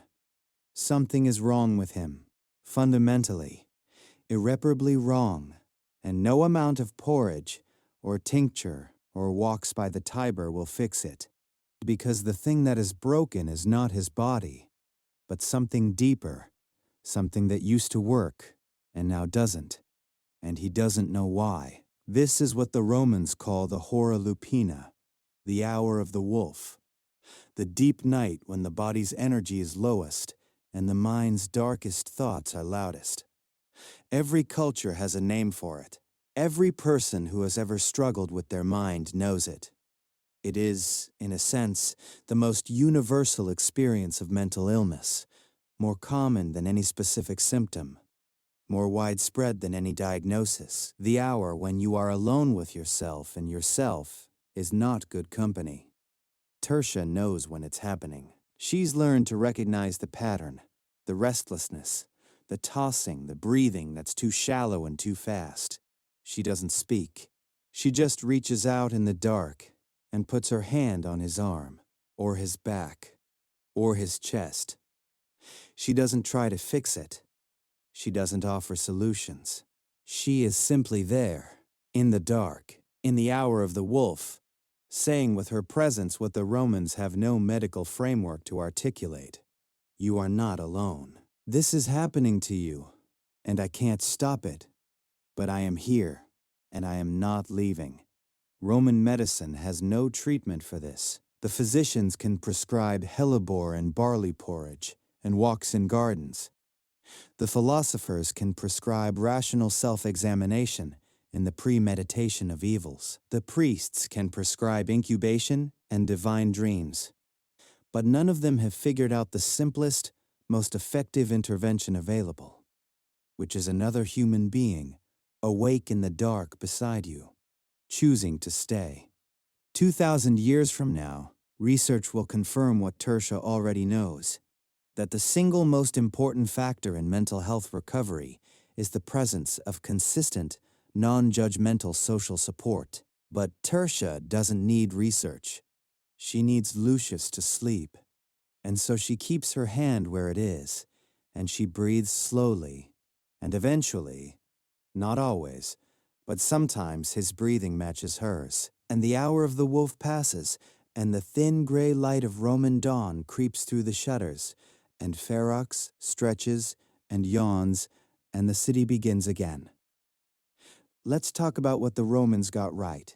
Because amid all the hellebore and the wandering uteruses and the hippopotamus testicles, there are moments in Roman medicine that are so lucid, so humane, so startlingly modern that they stop you in your tracks and make you wonder how we managed to forget so much for so long. Soranus of Ephesus, and this is, honestly, the last time I'll bring him up. But the man deserves a monument that doesn't exist. Wrote a treatment protocol for mental illness in the 2nd century AD that reads, in places, like a modern psychiatric textbook. He recommended that patients be housed in well-lit, quiet rooms on the ground floor so they couldn't jump from windows. He specified that the room should have good ventilation and moderate temperature. He insisted that patients should not be restrained with chains, and that if physical restraint was absolutely necessary, it should be accomplished with soft materials to prevent injury to the skin. He advocated for consistent caregivers, the same attendants, the same routine, the same familiar faces, because he recognized that stability and predictability were themselves therapeutic. He recommended that patients who were improving should be gradually reintroduced to normal activities. First conversation, then reading, then light exercise, then social interaction. He argued against sudden fright, cold water immersion, and any form of violent or startling intervention, on the grounds that these increased agitation rather than reducing it. And he recommended that patients in recovery be given intellectual stimulation, debates, lectures, theatrical performances, to engage the mind and prevent relapse. He also, and this is the part that genuinely makes you want to reach across 2 millennia and shake his hand, argued that the relationship between the physician and the patient was itself a therapeutic tool, that the patient needed to trust the physician, that the physician needed to be patient, consistent, warm, and honest, that the healing relationship was not incidental to the treatment, but central to it. This is, in modern terms, the therapeutic alliance, the single most robust predictor of positive outcomes in psychotherapy, confirmed by decades of research, described in the 21st century as if it were a discovery. It was not a discovery. Soranus knew. He wrote it down, and then the world forgot and rediscovered it 1700 years later and called it new. The Stoics, too, got things right. Their insistence that mental suffering is connected to cognitive patterns, to the stories we tell ourselves about what's happening, is the foundation of cognitive behavioral therapy. Their daily self-examination practice is journaling. Their premeditation of evils is exposure therapy. Their emphasis on the things you can and cannot control is the basis of acceptance and commitment therapy. These are not vague parallels. They are direct intellectual ancestors of modern therapeutic approaches, separated by 2 millennia of forgetting and rediscovery. And Celsus, often overlooked, often dismissed as a compiler rather than an original thinker, got something profoundly right when he wrote that the treatment for mental illness should be tailored to the individual patient, not applied as a universal protocol. Different patients, he argued, respond to different approaches. Some need stimulation, some need calm, some need company, some need solitude. The physician's job is not to apply a formula, but to observe, listen, and respond to the specific person in front of them. This is person-centered care. It is considered a modern innovation. It is not. And in the end, what the Romans got right is not the specifics, not the diets, not the dream interpretations, not the humoral theory that underpins everything. What they got right is the impulse. The impulse to look at a person whose mind has gone dark and say, this is a medical problem, not a moral one. This person deserves care, not punishment. This suffering has a cause, and the cause can be addressed. They were wrong about the causes. They were wrong about the treatments, but they were right about the basic orientation. And that, across 2,000 years of history, matters more than any of them knew. Let's talk about what they got wrong. Because fairness demands it, and because the list is long enough to require its own chapter, and because some of the things the Romans believed about mental illness are so magnificently, catastrophically incorrect that they deserve to be acknowledged with the same straightforward honesty that the Romans themselves would have appreciated, if they weren't so busy applying leeches to someone's forehead.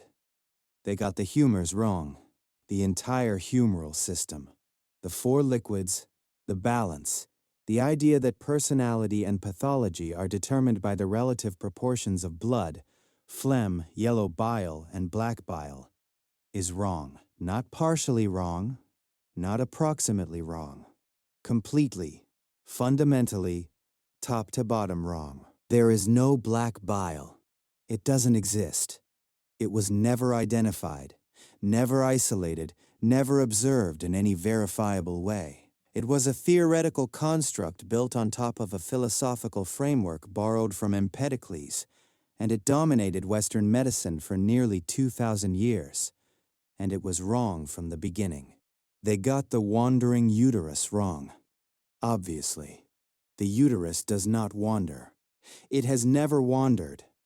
The entire concept of hysteria as a uterine disorder is not just wrong, but actively harmful, because it took the genuine suffering of millions of women across centuries and reframed it as a reproductive malfunction, a failure of femininity, a problem to be solved by pregnancy and domesticity rather than by medicine and care. The damage done by this single wrong idea is incalculable. They got the treatments wrong, most of them. Hellebore is a poison. Bloodletting in the vast majority of cases does nothing except weaken the patient.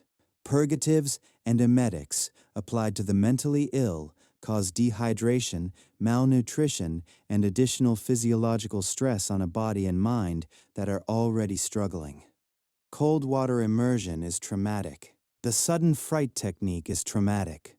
The application of caustic substances to the scalp is traumatic. These treatments were administered with genuine good intentions by people who sincerely believed they were helping.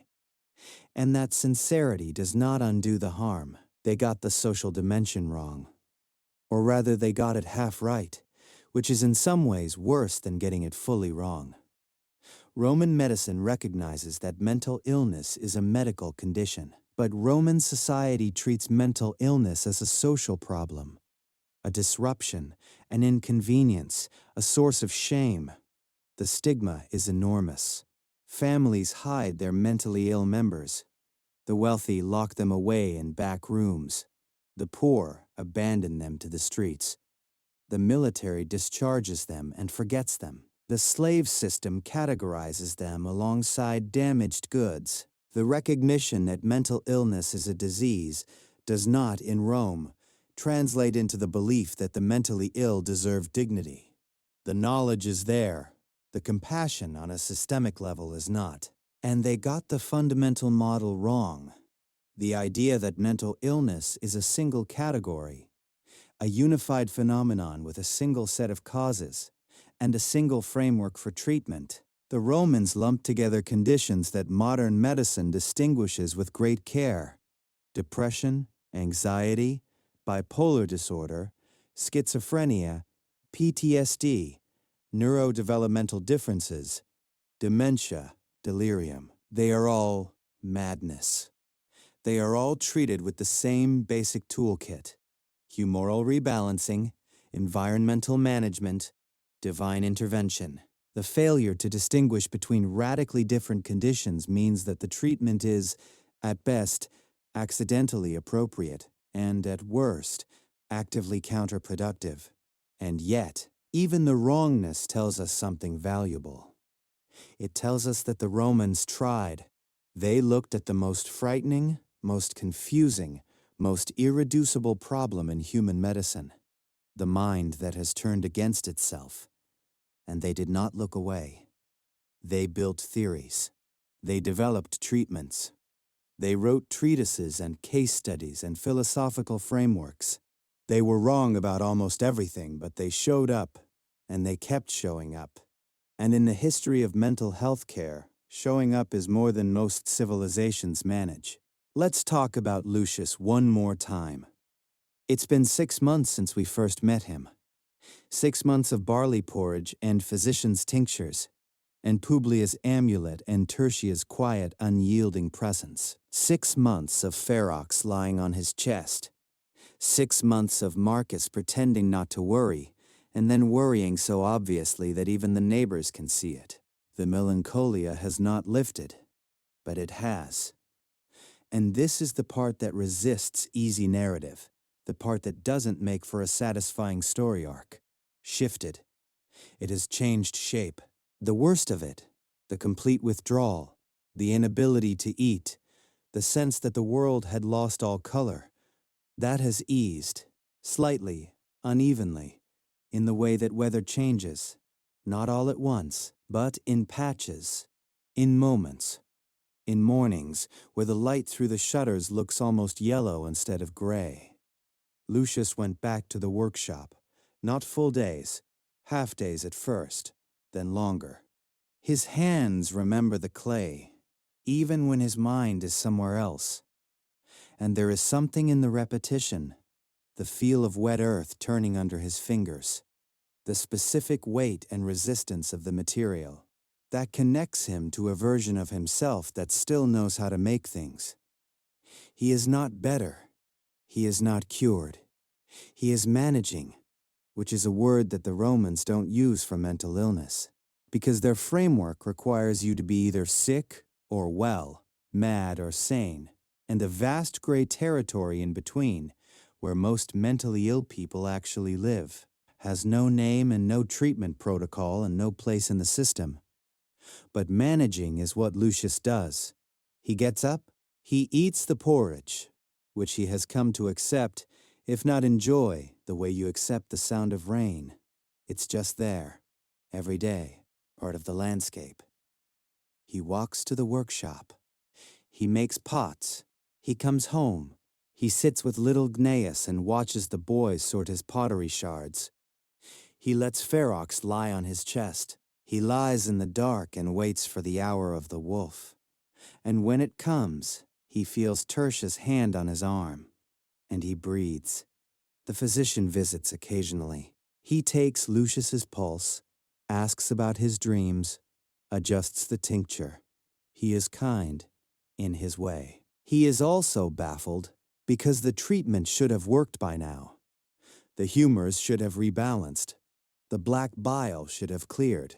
And the fact that it hasn't challenges a framework that has no room for chronic conditions, for illness that doesn't resolve, for the mind that settles into a permanent twilight rather than returning to full daylight. Publius' amulet hangs above the door.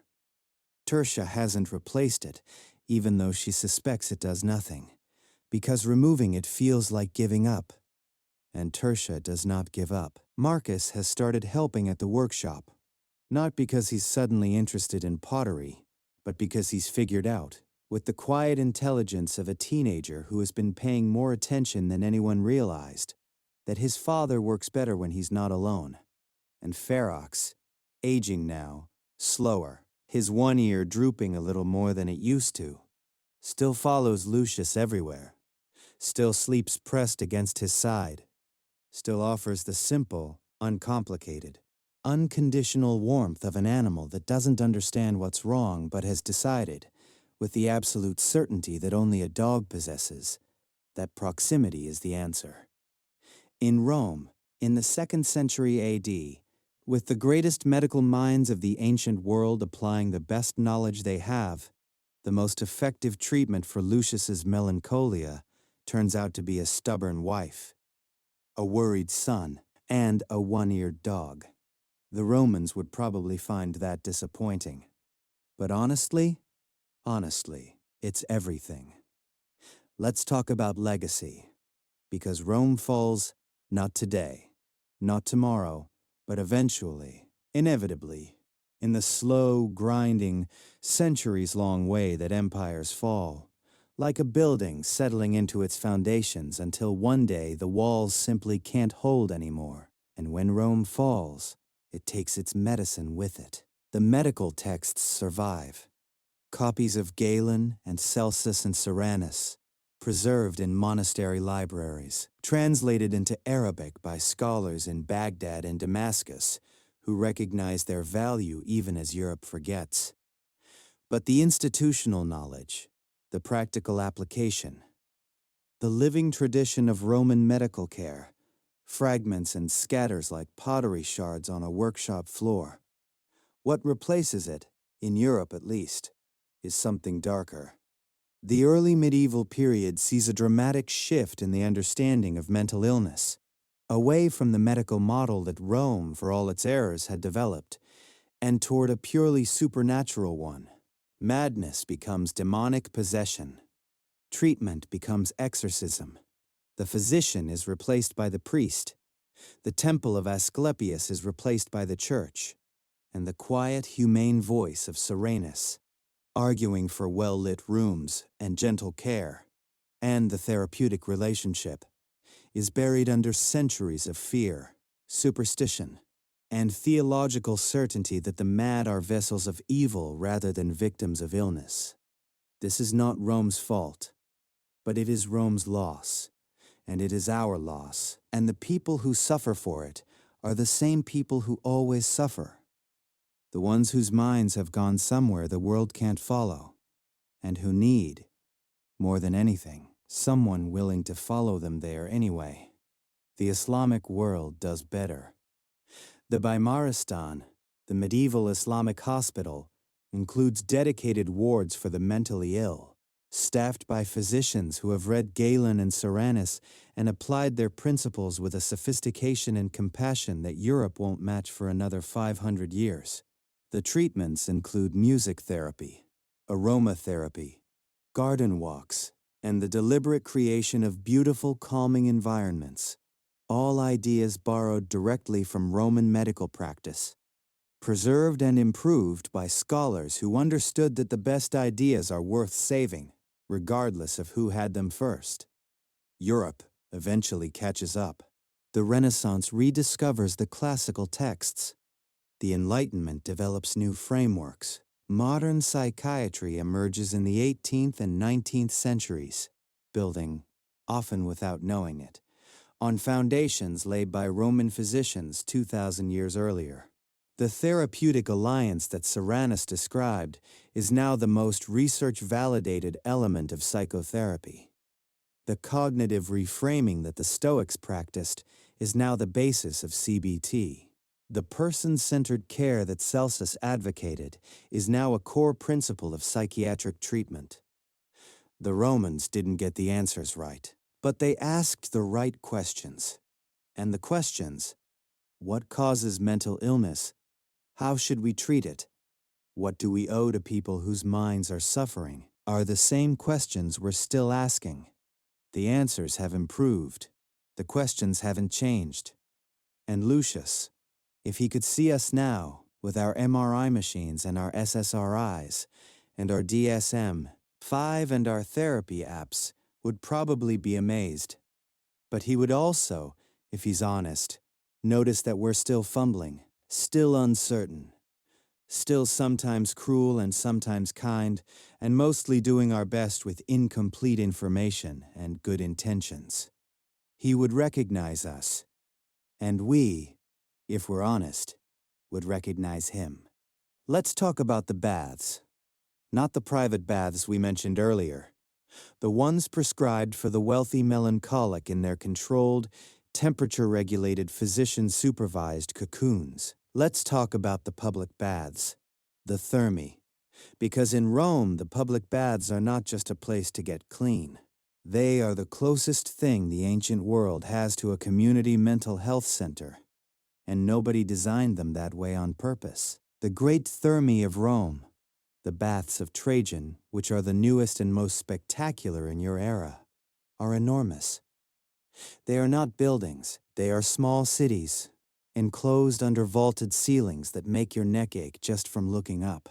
They contain hot rooms, warm rooms, cold rooms, exercise yards, gardens, libraries, lecture halls, snack bars, and enough marble to make a quarry weep. They are open to virtually everyone, citizens, freedmen, even slaves on their days off. The entry fee is negligible, sometimes waived entirely by emperors who understand that giving the public cheap entertainment is the most cost-effective form of riot prevention ever devised. And people come. They come in the thousands every afternoon, pouring through the entrances like water through an aqueduct, which, incidentally, is exactly where the water for the baths comes from. You arrive, you undress, you leave your clothes with an attendant whose honesty is roughly as reliable as a Roman weather forecast, and you enter a world of steam, warmth, noise, and relentless, unavoidable human contact. The tepidarium is first. The warm room, where you ease in, letting the heat soak through muscles that have been clenched since dawn. The air is thick and damp, and the sound is a low, continuous murmur of conversation, punctuated by the splash of water, and the occasional shout of someone who has been pickpocketed in the changing room and would like everyone to know about it. Then the caldarium, the hot room, where the temperature is high enough to make your skin flush and your thoughts soften, where the steam rises in thick clouds and the world beyond the walls becomes, for a few minutes, genuinely irrelevant. And finally, the frigidarium, the cold plunge, which is exactly as unpleasant as it sounds, but which the Romans swear by. Because the shock of cold water after sustained heat produces a physiological response that they interpret as invigoration, and we interpret as the body's desperate attempt to not die. The baths are not prescribed for mental illness specifically, but they do something that no physician's office and no philosopher's lecture can do. They put you in a room full of other people.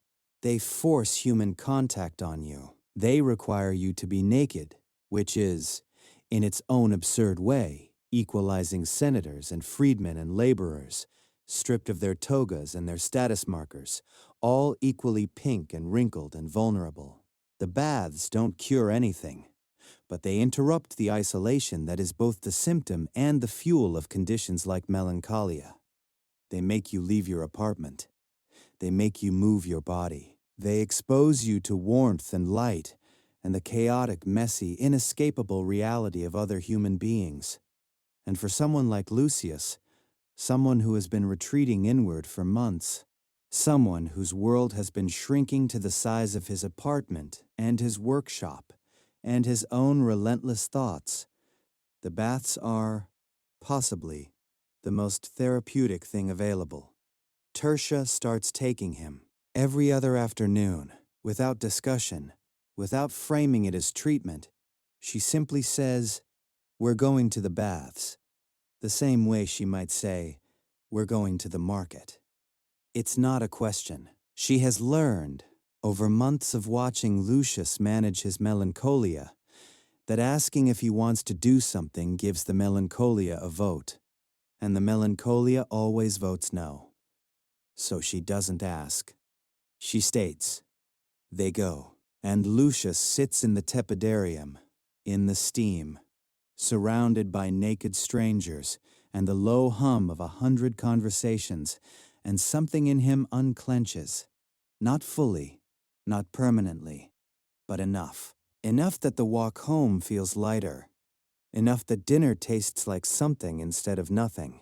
Enough that when Ferox greets them at the door with the hysterical enthusiasm of a dog who has been alone for 2 hours and is convinced it has been a lifetime, Lucius actually smiles. It's a small smile, a tired smile. The kind of smile that a melancholic freedman in the Subura produces the way a nearly empty oil lamp produces light. Faintly, flickeringly, with the constant threat of going out. But it's there, and Tertia sees it, and she says nothing, because Tertia knows that naming it might scare it away, the same way naming a bird might make it fly. She just closes the door, and starts the evening porridge, and lets the smile be what it is, small, uncertain, and real. And in Rome, in the 2nd century AD, in a world that has tried everything from hellebore to hippopotamus testicles, and still hasn't figured out how to mend a broken mind, small and uncertain, and real is more than enough. So here you are, still breathing, still warm, still lying in a bed that nobody is going to chain you to. You've walked through the streets of ancient Rome. You've smelled the incense in the latrine and the barley porridge. You've slept on a temple floor with snakes sliding over your ankles. You've been bled, purged, lectured by Stoics, diagnosed by dream interpreters, and force-fed a tincture that tastes like wet earth and regret. You've watched Lucius sit in his workshop, his hands shaping clay while his mind shaped shadows. You felt Tertia's hand in the dark. You've let Ferox lie on your chest. You've survived Roman mental health care, which, given the hellebore and the hippopotamus testicles, is no small achievement. And the people who lived it, the real people, the actual Romans who woke up one morning and found that their minds had gone somewhere they couldn't follow, they were not weak. They were not broken. They were people, doing what people always do when the world stops making sense. reaching for whatever was available, whatever offered even the smallest chance of relief. They reached for physicians and philosophers, for temples and amulets, for barley porridge and poppy wine, and the stubborn loyalty of a family that refused to give up. They were tougher than we give them credit for. They were funnier than we expect. They were more human than any summary can capture. Because every one of them was a Lucius, a Tertia, a little Gnaeus, a person with a name and a story, and a dog with one ear and a heart big enough to compensate for everything else. And you, right now, tonight, you have things they would have considered miracles. You have a mattress that doesn't bite. You have clean water that comes out of a wall. You have a room that is warm without a fire, and dark without danger. You have medicine that works, or at least works better than ground hippopotamus testicles, which is a low bar but a real one. You have the right to be unwell without being chained to a column. You have the right to ask for help without being declared property. You have a blanket and a pillow and a fan humming in the corner, and the extraordinary, improbable, historically unprecedented luxury of a safe place to sleep. History teaches us many things, but the one that matters tonight is this: that the impulse to care for each other, to sit beside the person whose mind has gone dark and simply stay, is not new. It is not modern. It is not the invention of any particular century or civilization. It is as old as humanity itself, as old as the first person who watched someone they loved suffer and refused to look away. The Romans had it. We have it. It is, in the end, the one treatment that has never stopped working, the one intervention that survives every collapse and every rediscovery, the one thing that Tertia knew and Soranus knew, passed down through millennia in the simplest possible form. I am here. I am not leaving. You are not alone. So close your eyes. Let the weight of your blanket settle against you, warm, familiar, yours. Let the fan fill the room with that low, steady hum that smooths the edges off the world. Let Rome fade. The Forum, the Subura, the temples with their snakes and their incense, the potter's workshop where the clay turns under careful hands. Let it all go soft and quiet and far away. You don't need to carry any of it. You don't need to carry anything at all tonight. The hour of the wolf will come and go, and the gray light of morning will find you here, and you will still be breathing, still be warm, still be exactly where you are supposed to be. Sleep well. Ferox is watching the door. Good night.